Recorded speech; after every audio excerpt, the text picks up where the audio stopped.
Being joined by a member of the APC, the All Progressives Congress Caretaker Committee, and a special advisor to President Buhari on special intervention, Mr. Isameel Ahmed. He joins us from Abuja studio. Thank you so much, Mr. Ahmed, for joining us tonight. I'll allow you to react quickly to some of the things Senator Buhari said about the capacity of the president and your party to handle the affairs of this nation. Thank you very much for having me, Shemun. I didn't get most of the things that distinguished Senator Buhari said, so I don't know if I would. I'm equipped to respond to some of them, but the last parts of the things that I got that he mentioned was the issue of saying that. I think he was talking about the Armed Forces Reform Bill, which I'm not a lawmaker. I'm not a military personnel. I don't know what he intends to do. I don't know what his motive is for sponsoring the bill. I don't know how it went about. I'm just hearing it for the first time today on television. But for the capacity of the president, I think it's not in doubt that the president is absolutely capable, and he has been running this country. We have challenges, just like every other government and every other country in the world. We have challenges, especially security challenges, on a daily basis. You know, it's a 200 million strong country with a huge landmass, and we have porous borders. We have a lot of security challenges, and the president has been on top of his game, trying to get involved, especially with his new service chiefs, and giving out all the orders that needs to be given, providing all the funding that needs to be provided for the military officers and other security personnel, giving them latitude and wherewithal to do all they can within their professional capacity and within the ambit of the law, to bring the insecurity to an end. Is he satisfied completely? Of course not. No president would be, no citizen would be. But is he also satisfied that his officers are doing all they can to bring this to an end? Absolutely. You know, it's a case of one issue dying down, another springing up. We are no longer talking about Boko Haram the way we were in the last 4, 5, 6 years. You know, that is not to say that Boko Haram has been completely eliminated, but they are not as dangerous, and the attacks are not as frequent as they were, you know, some years back. And now a new vista of insecurity has sprung up. Well, some would say it's not totally new, the one of the banditry around the northwest. You know, some would say it's not totally new.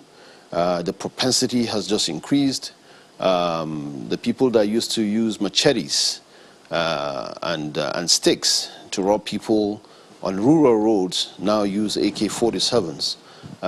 Because of the importation of light and small weapons and all these AK-47s, that I'm sure the customs, immigration, DSS, military officers and the police are doing all they can to make sure that we put a stop to that as much as possible. It's not going, there's no silver bullet, there's no magic wand to bring this to an end all of a sudden, but I'm sure the security chiefs and the security personnel and boots on the ground are doing all they can to bring this to an end. So it is, I wonder why somebody of high-ranking stature like Senator Buhari would even contemplate saying that the president is not capable. I don't understand what he is not capable of. And for a minority leader of a political party that simply has allowed some of these problems to go unabated before, have siphoned a lot of the funding that is supposed to go to the military before, that have been opaque in their dealings, and that you know, some of them stand as sureties for people that are criminals, and when those sureties refuse to turn up, those people are not even in jail. You know, to come today and say the things they are saying, that the president is not capable of doing what? I simply don't understand that. Let me ask you, I mean, I know you're one of those who spoke loudly for your party at the campaigns in 2015 and in 2019. Is this the Nigeria that you campaigned and promised Nigerians to vote for?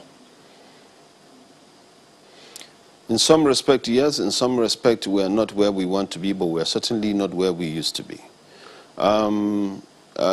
In terms of deliverables, in terms of infrastructural development, no matter how much of a cynic you are, you would have to admit that there has been incredible improvement in terms of infrastructural development and the pace at which it is going. The ministers of transport, the ministers of works and housing, the CBN and other intervention agencies and other agencies of government that are intervening.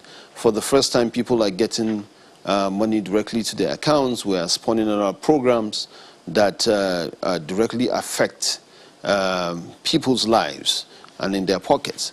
But to say that there will ever be a time when the country will be utopian in the way that it doesn't need government because all problems are solved, there probably will never be that time. As long as there is a human being and there is a human organization, there will always be fallibility, there will always be failings, there will always be room for improvement. And yes, I can't tell you right now that I'm satisfied with absolutely everything, but I'm satisfied with the effort that my government is doing and my party is doing to make sure we put these things in good place. But we're not there yet, but we'll keep working on it, God willing. Perhaps one of the things that Senator Abaribe raised, he said there is a perceived lopsidedness in President Buhari's appointments. He feels that his region, the Southeast, is being marginalized under this government. How do you react to that? I don't like to talk about marginalization as much. I don't think there's the president has prerogative. I have seen a lot of data of how in the past, you know, in the Jonathan administration, for example, you list a lot of positions as well that have been headed by people from especially the Southeast, you know, and the South-South. But that does not mean that if there is something wrong with the things we're doing that we shouldn't be called out for. I think that appointments can be more balanced. I think the president doesn't sit down and say that, okay, I need to bring in Sheun because he's from the Southwest. I think the president just focuses on the meritocracy of every appointment that is being given to him as recommended by the people whose responsibility it is for them to recommend for him.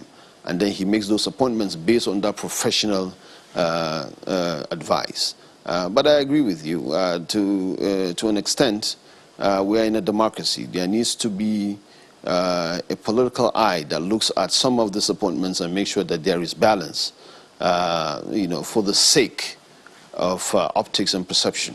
But the president doesn't do it a lopsided appointment just because he wants to do it for the sake of doing it. Let's look at it. Since you're a member of the caretaker committee, that's the highest leadership of your party at the moment. Let's look at some of the internal workings of your party. There appears to be some delay in conducting a national convention.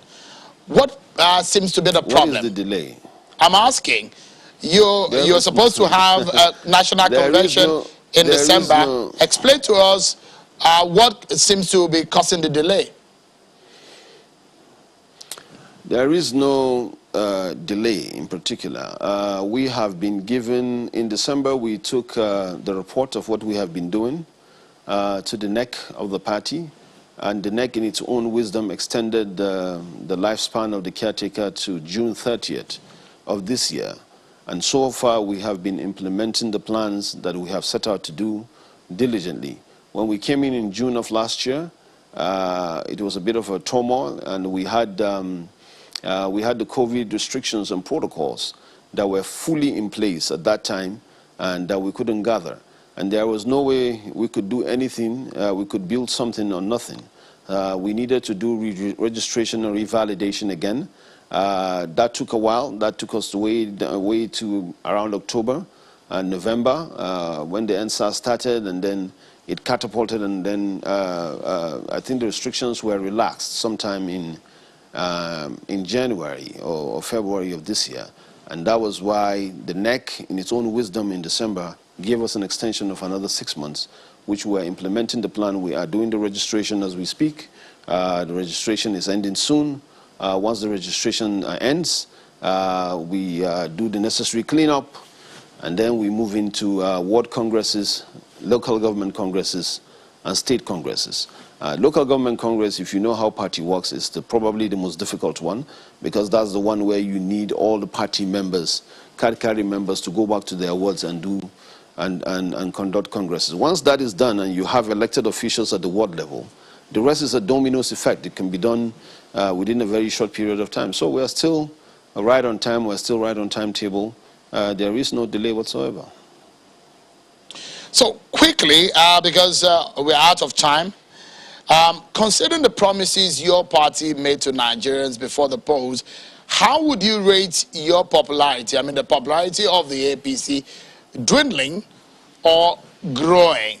And we are hearing now of a political force coming in play and saying that neither the APC or PDP is giving Nigerians what they want. Is your party afraid that it might be voted out in 2023? I'll tell you this, that my party is not afraid that we'll get voted out. We are all politicians. We understand the game. We took a government out. We understand we don't take Nigerians' support and endorsements and for granted. We don't. We understand that power is transient. The way we took it, it could be taken away from us. The possibility is always there. We are also very aware that we have a very incredibly popular president that always comes to the table with about 10 million, 12 million votes. He will not be on the ballot in the next election. We have to shore up our base. We have to reach out to younger people. There will be an estimated 5 to 6 million new voters by 2023. That when they probably never voted before. These are the people that we have to reach out to. We have to reach out to people who ordinarily would not engage in the public space, in the political space, sorry. It's going to be a competition. We are not afraid.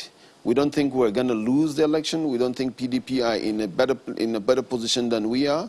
But every government in the world, once it comes in, especially on high note of expectations, and is met with the situation that we met in 2015 in terms of dwindling oil prices and challenges of all sorts that we needed to prioritize and focus.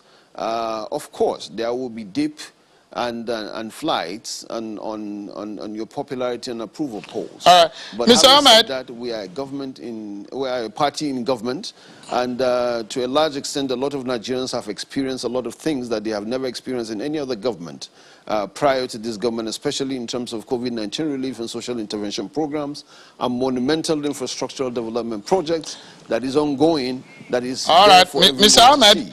But we need to translate that into political communication and adumbrate it and not be afraid and talk to people that this is what we are doing. We should not be. We are obviously out of time, Mr. Ahmed. Who seems to think that we're not doing well. All right, I need to put this right and straight. You said something in your speech, and quickly, we're out of time now, about Senator Abaribe and the issue of siphoning money. Do you have any evidence to that? If you do not, that could be libelous. You're a lawyer, and you know the implication of what you have said. I didn't say Senator Abaribe siphoned money. I said the government of the past, a lot of them siphoned money. They were in court at some point. Where are they not? I didn't say Senator Abaribe in person. Don't get me wrong. I said the PDP government, and a lot of people have been going to court and being taken to court by EFCC as a result of a lot of monies that were supposed to go to security agencies that didn't. You can take me to court on that. I'll prove it. Mr. Isameel Ahmed. I said his party. Thank you so much, Mr. Isameel Ahmed, for coming tonight. A member of the APC Caretaker Committee and special advisor to the President on special intervention. Thank you so much for joining us tonight.